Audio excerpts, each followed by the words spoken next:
আউযুবিল্লাহি মিনাশ শাইতানির রাজিম বিসমিল্লাহির রহমানির রহিম সাল্লাল্লাহু আলা মুহাম্মদ সাল্লাল্লাহু আলাইহি ওয়াসাল্লাম। হযরত ফখর জাহান দেহলভী, দিল্লীত যাৰ মাজাৰ শৰীফ আছে, তেওঁ এবাৰ দিল্লী জামে মছজিদৰ পৰা নামি আহি আছিল নামাজ পঢ়ি। তেওঁ এটা খাস গুণ আছিল যে যি মানুহ তেওঁৰ ওচৰলৈ আহি থিয় হয় আৰু তেওঁক দোৱা কৰিবলৈ কম বুলি মনত ভাবি আহে, তেওঁক আহি ক'বলগীয়া নহয়, তেওঁ মানুহজনক দেখিয়ে ওচৰত আহি থিয় হওঁতে গম পাই যায় এওঁৰ কি নিয়তত আহিছে। ডাইৰেক্ট হাত উঠাই আল্লাহ ৰাব্বুল ইজ্জতৰ ওচৰত দোৱা কৰি দিয়ে যে ইয়া আল্লাহ, ইয়াক ল'ৰা ছোৱালী লাগে, ইয়াক ল'ৰা ছোৱালী দান কৰে, ইয়া আল্লাহ, ইয়াক টকা পইচা লাগে, টকা পইচা দান কৰে, ইয়া আল্লাহ, ইয়াৰ বেমাৰ হৈ আছে, বেমাৰ ভাল কৰা। যি মনত ভাবি আহিছে সেইটো দোৱা কোৱাৰ আগতে তেওঁ দোৱা কৰি দিয়ে। এতিয়া লাহে লাহে মানুহ তেওঁৰ মুৰিদ বহুত হৈ গ'ল, তেওঁ আকিদাত বহুত বেছি হৈ গ'ল। এই কথাটো দেখি পিনি সেই সময়ৰ যিটো দিল্লীৰ ৰজা আছিলে, ৰজাজনে হিংসা কৰিব ধৰিলে, মানে চিন্তা লাগিব ধৰিলে যে এইটো কি হৈছে। এতিয়া যোনে হিষ্ট্ৰী পঢ়ে তেওঁলোকে জানে যে এইটো অকল দিল্লীৰ সেইটো কেছ নহয়, গোটেই পৃথিৱীতে এইটো কেছ। যিবিলাক পীৰ ফকীৰ হয় সিহঁতক বা বেলেগ এনেকুৱা আকিদাতমান যিবিলাক মানুহ হয় সিহঁতক সদায় ৰজাই ভয় খায়। কাৰণ ৰজাবিলাকে যিবিলাক মানুহক নিজৰ তলত কৰি ৰাখিছে, এইটো নিজৰ মানুহৰ মাথাবিলাকহে নিজৰ আণ্ডাৰত কৰি ৰাখিছে। মানুহৰ দিলবিলাক ৰজাৰ ফালে কেতিয়াও কৰিব নোৱাৰে। যেতিয়ালৈকে ৰজাৰ হাতত পইচা আছে, মানুহক পইচা দি আছে, তেতিয়ালৈকে সিহঁতৰ কাৰণে কাম কৰি আছে। যেতিয়া সিহঁতৰ পইচা নোহোৱা হৈ যাব, সেই মানুহখিনিয়ে কাইলৈৰ পৰা বোলে দৰমহা দিব নোৱাৰো, না সৈন্য থাকিব, না সামন্ত থাকিব, কোনো নাথাকে। কিন্তু এই পীৰ ফকীৰসকল, আউলিয়া আল্লাহসকলৰ লগত যিবিলাক মানুহ থাকে, সেইবিলাকে নিজৰ দিল অন্তৰেদি সেই মানুহখিনিয়ে আউলিয়া আল্লাহসকলৰ আকিদাতমান হয়। এতিয়া এনেকুৱা নহয় যে সেই পীৰ ফকীৰসকলে সিহঁতক পইচা দি ৰাখে, পইচা নিদিয়ে, কিন্তু সিহঁতৰ দিলটো এনেকুৱা। গতিকে এই ৰজাবিলাকে সদায় তেনেকুৱা মানুহবিলাকক ভয় কৰে যে কিজানি সিহঁতৰ লগত যিবিলাক মানুহ আছে সেইবিলাক চবে মিলি পিনি কিবা বগাৱত কৰি দিব, ক'ৰবাত আন্দোলন কৰি দিব, মোৰ ৰজাক ওফৰাই পঠাই দিব আৰু সিহঁতে নিজেই ৰজা হৈ বহি ল'ব, এনেকুৱা টাইপৰ ধান্দাবিলাক থাকে।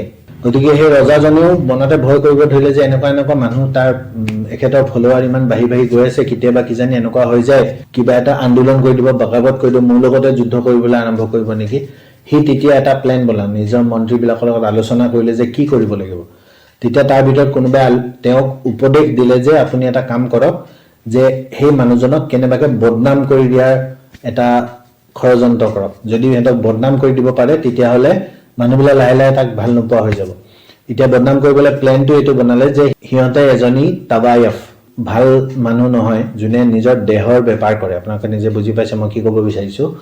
তেনেকুৱা এজনী ছোৱালী সিহঁতে বিচাৰি উলিয়াই তাইক পুৰা এক্টিংটো শিকাই দিলে যে কেনেকৈ গৈ পিনি ক'ত কি কৰিব লাগিব আৰু কেনেকৈ গৈ এক্টিং কৰিব লাগিব, সেইটো কথা শিকাই দিলে। এদিন হযৰত ফখৰ জাহান দেহলভী ৰহমতুল্লাহ তাআলা আলাইহ জামে মছজিদৰ চিৰিৰ পৰা লাহে লাহে নামি আহি আছিল, লগতে বেলেগ বহুত আকিদাতমন্দ আছিলে, বহুত মুৰিদ আছিলে। তেনেকুৱাতে সেই মানুহজনী, সেই ছোৱালীজনী গৈ পিনি হযৰত ফখৰ জাহানৰ ওচৰত গ'ল, মানে হেহাই পোপাই দৌৰি গৈছে আৰু হযৰত ফখৰ জাহানক কৈছে যে জনাব শুনক, কেনে ক'লে হুজুৰ।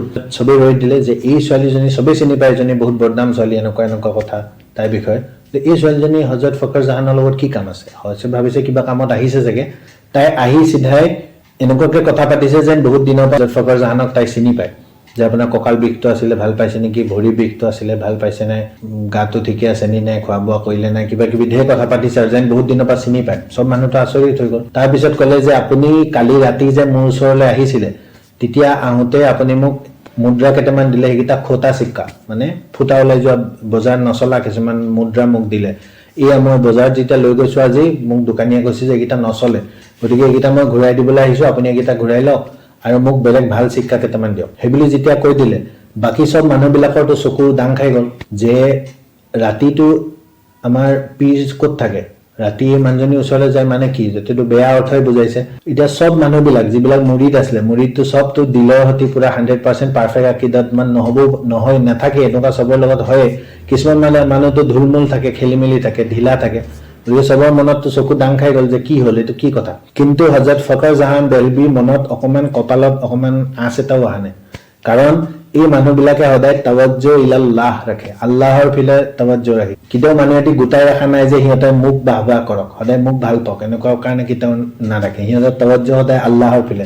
কোনোবা মানুহ যদি সিহঁতক ভাল পাই পিনি সিহঁতৰ ওচৰত থাকে, তেতিয়াও সিহঁতি আল্লাহৰ কাৰণে কাম কৰি যাব। আৰু যদি কোনো মানুহে সিহঁতক বেয়া পাই পিনি চব আঁতৰি গুচি যায়, তথাপিও সিহঁতি আল্লাহৰ কাৰণে কাম কৰি যাব। সিহঁতি কেতিয়াও মানুহৰ ভাল পোৱা মানুহৰ বেয়া পোৱা এইবিলাক কেতিয়াও সিহঁতে চিন্তাই নকৰে গতিকে হজৰত ফখৰ জাহান দেলবি মাথাত এটা চিনো নাহিলে লাহেকে পকেটত হাত ভৰাই পিনি ক'লে বেটি অ মোৰ বেটি সেই বুলি ক'লে 3 বাৰ তাৰপিছত ক'লে তুমি এই খোটা শিক্ষাকেইটা মোক দি যোৱা আৰু পকেটৰ পৰা উলিয়ালে কেইটামান ভাল শিক্ষা যে এইকেইটা লোৱা ভাল শিক্ষা তোমাক মই দি দিছো আৰু তুমি চিন্তা কৰিব নালাগে তোমাক যেতিয়াই পইচা দৰকাৰ হ'ব তুমি মোৰ ওচৰলৈ আহিবা ফখৰ জাহানৰ দৰ্জা তোমাৰ কাৰণে সদায় খোলা আছে তুমি সদায় মোৰ পৰা পইচা লৈ যাব পাৰিবা হে বুলি কৈ পইচাকেইটা ছোৱালীজনী হাতত দি দিলে মাথাত এবাৰ হাতখন ফুৰাই দিলে আৰু লাহেকে চিৰিকেইটা নামি পিনে গুচি যাব ধৰিলে বাকি যিমান মানুহ আছে সবেই থৰ লাগি চাই আছে সেই ছোৱালীজনী যোনে নাটক কৰিব আহিছিলে ছোৱালীজনীও তাত লাগি পিনে থৰ লাগি চাই ৰৈ গ'ল যে এইটো কি হৈ গ'ল মোৰ লগত